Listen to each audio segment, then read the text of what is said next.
Je continue mon histoire. Je te croyais au-dessus des lois, lu par Éloi Saint-Brice, avec Atmosphere. Chapitre.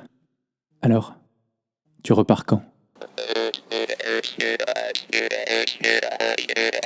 Tu vois, et ton doigt il peut faire le rythme en fait, tac tac tac, et après il y a plein de petits sons. Mais ça dans une yourte en mode détente. Si tu veux, au début mon pari dans la vie c'était d'être en mouvement permanent. C'était ma manière d'aller à la rencontre du monde. J'étais un jeune ascète avec un grand désir de me suffire à moi-même. Je circulais partout, dans toutes les couches, tous les âges. Je savais séduire et troubler. C'est comme ce duo que les Brésiliens appellent Exu, dont les adeptes se nomment les malandros. Ce sont des êtres joueurs, habiles, souvent tricheurs. Ils sont intimes avec tout le monde, mais personne ne sait qui ils sont. Ils portent un costume blanc avec un panama. Ils jouent de la guitare dans la rue, tu vois ce que je veux dire?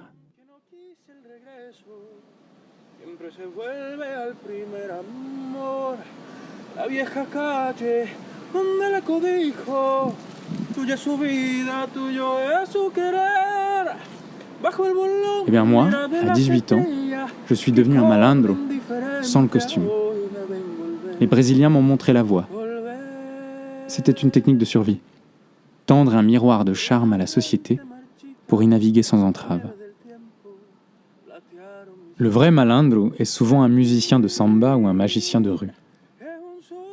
Moi, ma manière, c'était d'être psychologue. On me parlait, on se confiait à moi, les choses qu'on n'avait jamais dites à personne.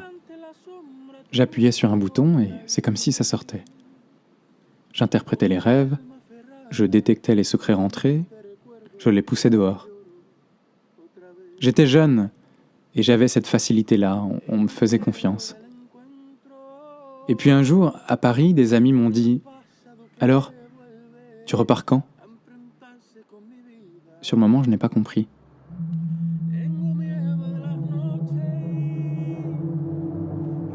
Je ne repartais nulle part et je n'avais pas parlé de départ. J'habitais à Paris et on me voulait encore de passage, éternellement sans attache. On voulait que je ne sois pas là.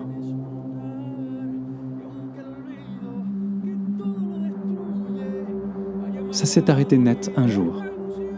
Je me suis dit, non, ça ne va pas. Si je suis incapable de m'attacher à un lieu et faire de la place à une autre personne dans ma vie, alors mon entrée dans le monde n'est qu'un vaste rêve théorique. Je me suis dit, le vrai monde, sans M majuscule, commence là où on est deux, au moins deux. Et que ces deux personnes forgent quelque chose ensemble. C'est ça l'expérience initiale du monde. C'est devenu ma philosophie. J'ai rencontré mon ex. J'ai essayé de me donner pleinement à lui, de renoncer à mon jeu nomade dans la construction de notre nous de couple.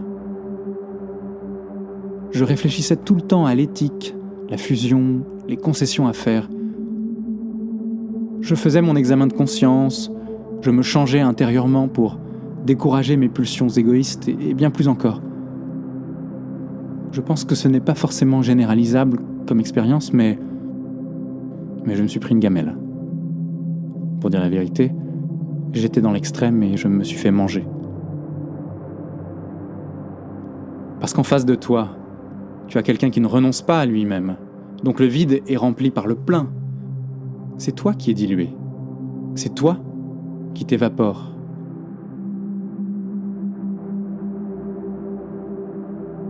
Je m'intéresse à ce nous, ce qu'il en coûte de le dire. Qui prend la responsabilité de prononcer nous et à quel moment dans la progression d'une relation? Un des nous les plus accessibles, c'est le nous du couple. Nous n'avons pas tout de suite accès à cette notion idéale de communauté. Le nous de couple, c'est toujours la première marche.